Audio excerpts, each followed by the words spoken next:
Drama serial शिद्दत के इस एपिसोड में आप देखेंगे कि सुल्तान के दिल में अभी तक असरा की मोहब्बत कहीं ना कहीं छुपी है। वो इस चीज़ को मानने से इनकार तो कर रहा था, लेकिन आज वो इस बात का यकीन कर रहा है कि वाकई वो उससे बेहद प्यार करता है और कभी भी इसको खोकर जिंदा नहीं रह सकता है। क्योंकि जैसे ही वो अपने घर को खाली और वीरान देखता है अपने बाप की मौत के बाद, तो उसको काफ़ी ज़्यादा दचका लग रहा है और उसको महसूस हो रहा है। और दूसरी तरफ तल्लत की रही बात, तो तल्लत भी इसको समझा रही है और कहती है कि तुम्हारे बाप की आखिरी ख्वाहिश यही थी कि असरा वापस आ जाए और तुम्हारा घर बस जाए, लेकिन पता नहीं क्यों तुमने ऐसा किया। तुम्हें ऐसा नहीं करना चाहिए था। अभी भी वक्त है, असरा के पास जाओ और जाकर उससे माफ़ी मांगकर घर ले आओ। जिसको सुनकर सुल्तान खामोश हो जाता है, क्योंकि अब वो भी धीमा पड़ चुका है और जान चुका है कि उसका घर असरा के बगैर बिल्कुल वीरान है। दूसरी तरफ आप देखेंगे कि असरा जो है, अब उसको इन बातों से कोई फ़र्क नहीं पड़ता है। उसने भी ठान ली है कि वो अपनी ज़िंदगी को अच्छे तरीके से जिएगी, अब किसी की परवाह नहीं करेगी। वो इस चीज़ को समझ चुकी है कि उसने अपना वक्त काफ़ी हद तक ज़ाया कर दिया है।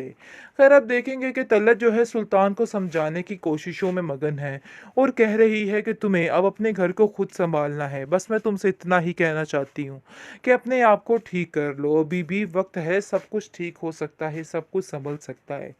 सुल्तान को भी अब इन बातों की समझ आ चुकी है, इसलिए आप देखेंगे कि वो असरा से दोबारा राब्ता करने की कोशिश करता है।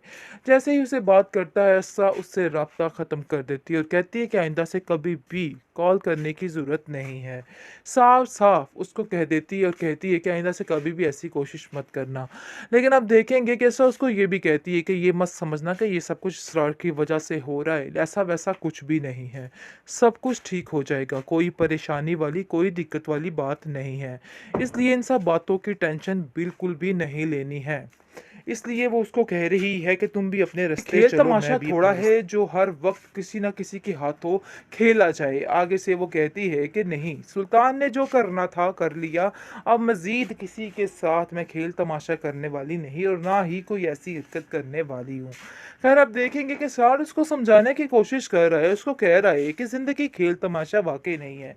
इसलिए अब इन बातों से बाहर निकल कर आइए और अच्छे तरीके से सोचिए कि आखिर क्या और क्या करना चाहिए और क्या नहीं करना चाहिए। शायद आपको इस चीज़ का अंदाज़ा नहीं हो पा रहा है। खैर, अब देखेंगे कि दूसरी तरफ सुल्तान बेचारा काफ़ी काफ़ी परेशान हो चुका है, क्योंकि उसका बाप उसको छोड़कर चला गया और वो कहीं न कहीं जानता है कि ये सारी कारस्तानी सिर्फ़ और सिर्फ़ उसी की वजह से ही हुई है और उसी की वजह से ही सारा चक्कर चला है।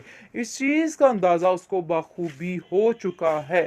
खैर, आप देखेंगे कि किस कदर परेशानी के आलम में सुल्तान ये देखता है कि सारा कुछ उसका बाप उसके नाम करके चला जाता है। और ये चीज़ को काफ़ी परेशान और हैरान कर रही है कि आखिर ऐसा कैसे हो सकता है। आगे से आप देखेंगे कि उसकी माँ यानी कि तल्लत बेगम उसको समझाती है कि तुम्हारा बाप जानता था कि तुम्हारे पास अब कुछ भी नहीं रहने वाला, दुनिया तो तुमसे छूटने वाली है और बाकी तुम्हारे पास रह क्या जाता है आखिर में ये घर, और वो भी सिर्फ और सिर्फ तुम्हें ही मिलना चाहिए क्योंकि तुम्हारे पास कोई ठिकाना नहीं रहेगा। खैर, अब देखेंगे कि सुल्तान को जगह जगह से जिल्लत और रुसवाई मिल रही है, इसके अलावा मजीद कुछ नहीं। वो असरा की तरफ कदम तो बढ़ाना चाहता है, लेकिन ये बात उसको समझ लेनी चाहिए कि असरा उसको भी एक्सेप्ट नहीं करेगी। ऐसा ही वैसे होना चाहिए, लेकिन असरा का कोई भरोसा नहीं, आखिरी किस्त में ये लड़की फिर से उसको माफ़ करके राजी शाजी हो जाए और वापस चली जाए, क्योंकि उसके असरात कुछ यही नज़र आ रहे हैं। बाकी खैर, उसको सब समझाने की कोशिशों में मगन है और उसको कह रहे हैं कि अपने ज़हन को बदल डालो। ड्रामा सीरियल शिद्दत के इस एपिसोड में आप देखेंगे जी, असरा जो है उसने तो काम ही उल्टा डाल दिया है। हम लोग क्या समझ के बैठे हुए थे ये लड़की सिरार के साथ ही शादी करेगी, लेकिन इस बात के चांसेस बहुत कम हैं। 50 से 60% इस बात के चांसेस हैं कि वो स्टार से शादी करेगी, क्योंकि उसने साफ साफ न्यू प्रोमो में बता दिया है कि नहीं जी, ऐसा मैं कुछ नहीं करने वाली। और आप भी ये वहमो गुमान अपने दिमाग में मत लेके बैठना, अपने घर वालों को भी साफ साफ-साफ कह देती है कि आप लोग जो करना चाह रहे थे ऐसा कुछ भी नहीं होने वाला है। हाँ, ठीक है मैं सुल्तान को छोड़ रही हूँ लेकिन इसका मतलब ये नहीं कि मैं इसरार को अपना रही हूँ। उसके घर वाले इसको समझा रहे हैं कि क्या बेवकूफ़ाना हरकत कर रही हो, तुम्हें खुद समझना चाहिए। लेकिन वो कहती है कि मैं इसरार से खुद मिलना चाहती हूँ और खुद उससे बात करना चाहती हूँ। लेकिन हमारे इसरार भाई के सारे अरमानों पे पानी फिरने वाला है क्योंकि उनको पता चलने वाला है कि उनके साथ क्या हो रहा है। सरवर भी उसको समझाने की कोशिश कर रहा है, मेरी बहन तुम फिर से पागलों वाली बात कर रही हो और फिर से गलत कर रही हो, तुम्हें इस चीज़ का अंदाज़ा नहीं है। लेकिन अब तुम्हें इन बातों को समझना होगा और इन बातों पर सारा यानी कि सोचो विचार करनी होगी। लेकिन जी असरा जो है वो कह देती है कि अब मुझे इन सब बातों से कोई फ़र्क नहीं पड़ता है। खैर अब देखेंगे दूसरी तरफ असरा जो है जैसे ही इसरार से मिलती है, इसरार उससे कहता है कि मैं आपको बिल्कुल पहले की तरह अपनाना चाहता हूँ और मेरे दिल में ऐसी कोई बात नहीं है। आप बिल्कुल बेफ़िक्र हो जाइए, सब कुछ ठीक हो जाएगा। लेकिन जी वो साफ-साफ इनकार कर रही हैं। वो कह रही हैं कि अपने हिस्से की मोहब्बत मैंने कर ली और अब मैं मज़ीद आपको किसी गलतफ़हमी में मुब्तला नहीं रखना चाहती हूँ। मैंने जो कुछ किया वो करना था वो कर लिया है, लेकिन अब मज़ीद मैं किसी से कोई तवक्को कायम नहीं कर सकती। यानी कि जो होना था सो हो गया, जिसको सुनकर इसरार कहता है कि आखिर आप ऐसे कैसे सोच सकती हैं? आप ऐसा नहीं कर सकती। आपकी ज़िंदगी कोई खेल तमाशा थोड़ा है जो हर वक़्त किसी न किसी के हाथों खेला जाए। आगे से वो कहती है कि नहीं, सुल्तान ने जो करना था कर लिया, अब मज़ीद किसी के साथ मैं खेल तमाशा करने वाली नहीं और ना ही कोई ऐसी हरकत करने वाली हूँ। ख़ैर अब देखेंगे कि सार उसको समझाने की कोशिश कर रहा है, उसको कह रहा है कि ज़िंदगी खेल तमाशा वाक़ई नहीं है। इसलिए आप इन बातों से बाहर निकल कर आइए और अच्छे तरीके से सोचिए कि आखिर क्या और क्या करना चाहिए और क्या नहीं करना चाहिए। शायद आपको इस चीज़ का अंदाज़ा नहीं हो पा रहा है।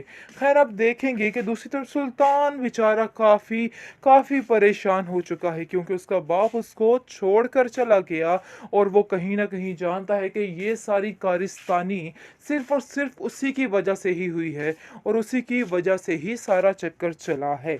इस चीज़ का अंदाज़ा उसको बाखूबी हो चुका है। ख़ैर अब देखेंगे कि किस कदर परेशानी के आलम में सुल्तान ये देखता है कि सारा कुछ उसका बाप उसके नाम करके चला जाता है और ये चीज़ को काफ़ी परेशान और हैरान कर रही है कि आखिर ऐसा कैसे हो सकता है। आगे से आप देखेंगे कि उसकी माँ यानी कि तल्लत बेगम उसको समझाती है कि तुम्हारा बाप जानता था कि तुम्हारे पास अब कुछ भी नहीं रहने वाला, दुनिया तो तुमसे छूटने वाली है और बाकी तुम्हारे पास रह क्या जाता है, आखिर में ये घर और वो भी सिर्फ़ और सिर्फ़ तुम्हें ही मिलना चाहिए क्योंकि तुम्हारे पास कोई ठिकाना नहीं रहेगा। ख़ैर अब देखेंगे कि सुल्तान को जगह-जगह से ज़िल्लत और रुसवाई मिल रही है, इसके अलावा मज़ीद कुछ नहीं। वो असरा की तरफ कदम तो बढ़ाना चाहता है लेकिन ये बात उसको समझ लेनी चाहिए कि असरा उसको भी एक्सेप्ट नहीं करेगी। ऐसा ही वैसे होना चाहिए लेकिन असरा का कोई भरोसा नहीं, आखिरी किस्त में ये लड़की फिर से उसको माफ़ करके राज़ी-शाज़ी हो जाए और वापस चली जाए क्योंकि उसके असरात कुछ यही नज़र आ रहे हैं। बाकी ख़ैर उसको सब समझाने की कोशिशों में मगन है और उसको कह रहे हैं कि अपने ज़हन को बदल डालो।